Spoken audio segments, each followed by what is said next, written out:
नमस्कार दोस्तों, मैं हूं निखिल और आप देख रहे हैं बस टेक। दोस्तों, जब भी डेटा रिकवरी की बात आएगी, अलग अलग सॉफ्टवेयर, तरह तरह के टूल्स आपको मिलेंगे। हो सकता है कि आपने किसी सॉफ्टवेयर फिर टूल को परचेस करने का मन भी बना दिया हो, लेकिन ऐसा भी हो सकता है कि आपने किसी टूल को परचेस कर दिया हो या फिर यूज किया हो और आपका एक्सपीरियंस बहुत ही गंदा रहा हो, आपको रिजल्ट मिला हो जीरो, यानी कि कुछ भी रिकवर ना हुआ हो। इसके पीछे मेनली दो रीजन हो सकते हैं। पहला तो रीजन ये कि वो जो ऐप या फिर जो टूल आप यूज कर रहे हैं वो ही फेक हो, वो कुछ भी रिकवर नहीं करता हो। दूसरा रीजन जो कि बहुत कम लोगों को पता होता है वो ये कि रिकवरी जो टूल होते हैं वो दो तरह के होते हैं, जिनका टारगेट स्टाइल अलग अलग होता है, यानी कि वो अलग अलग तरीके से टारगेट करते हैं। और ये आपको ध्यान रखना है हमेशा टूल को सिलेक्ट करने से पहले, उसका डिस्क्रिप्शन पढ़ना है कि किस तरीके का डेटा रिकवर करता है। कैसे, वो मैं आपको बताता हूं। जब भी आप कोई डेटा रिकवरी टूल सिलेक्ट करेंगे तो आपको या तो मिलेगा अनडिलीट लिखा हुआ या फिर मिलेगा रिकवरी लिखा हुआ। तो सबसे पहले हम बात करते हैं अनडिलीट करने वाले रिकवरी टूल की। अनडिलीट का मतलब होता है जो आपने डिलीट किया जस्ट उसका उल्टा, यानी कि अनडिलीट। मतलब अनडिलीट पैटर्न का मेनली फोकस होता है उन फाइल्स पर जो रिसेंटली ही आपने डिलीट की हो या फिर गलती से डिलीट हो गई हो आपसे। लेकिन आपसे तो डिलीट हो गई, लेकिन क्या आपकी डिवाइस से डिलीट हुई?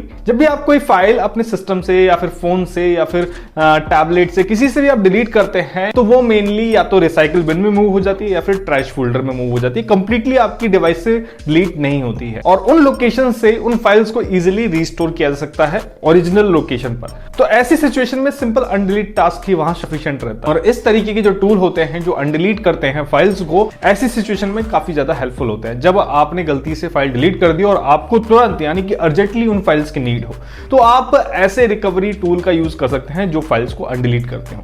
दूसरा मेथड होता है रिकवरी का, यानी कि वो टूल जो डेटा रिकवरी करते हैं। रिकवरी मेथड में एक्चुअली लॉस्ट हुई फाइल्स को रिकवर किया जाता है। वो फाइल जो किसी भी तरह से एक्सेसिबल नहीं होती, जो परमानेंट लॉस्ट हो चुकी होती है। चाहे आपने फोन को या फिर पीसी को फॉर्मेट किया हो, एक्सीडेंटली रिफॉर्मेट हो गया हो, मतलब स्टोरेज पूरी तरीके से क्लीन हो चुका हो। ऐसे में डीप स्कैन का यूज करके हर एक सेक्टर को स्कैन करके रिकवरी सॉफ्टवेयर उन डेटा सेक्टर्स को रिकवर करके फिर आपका डेटा रिकवर करते हैं। ऐसे टूल्स पर या फिर सॉफ्टवेयर के डिस्क्रिप्शन पर आपको अनडिलीट लिखा नहीं मिलेगा, डेटा रिकवरी मिलेगा। और यही आपको ध्यान देना है। साथ ही कुछ टूल्स ऐसे भी हैं जो दोनों तरीके के टास्क परफॉर्म करते हैं, लॉस्ट हुए डेटा को अनडिलीट भी करते हैं और रिकवर भी करते हैं। तो ये आपको ध्यान देना है कि आपकी नीड क्या है, अपनी नीड के अकॉर्डिंग आप इस तरीके के टूल यूज करेंगे या फिर परचेस करेंगे। मैंने कुछ वीडियोस यहाँ पे बनाए भी हुए हैं कि आपको डेटा रिकवरी कैसे करनी है, या फिर आपका डेटा लॉस हो गया है या फिर आपका डेटा डिलीट हो गया है तो आप उसको कैसे फ्री में रिकवर कर सकते हैं। इस पर भी मैंने आपके लिए काफी सारे वीडियोस बनाए हुए हैं, तो आप वो वीडियो देख सकते हैं। मैं अभी लेता हूं आपसे इजाजत और मिलता हूं नेक्स्ट वीडियो में नई जानकारी के साथ। देखते रहिए बस टेक। ऐसे इंटरेस्टिंग और इंफॉर्मेशनल वीडियोस के लिए अच्छे लग रहे हैं तो लाइक भी कर दीजिए, शेयर भी कर दीजिए। धन्यवाद। जय हिंद।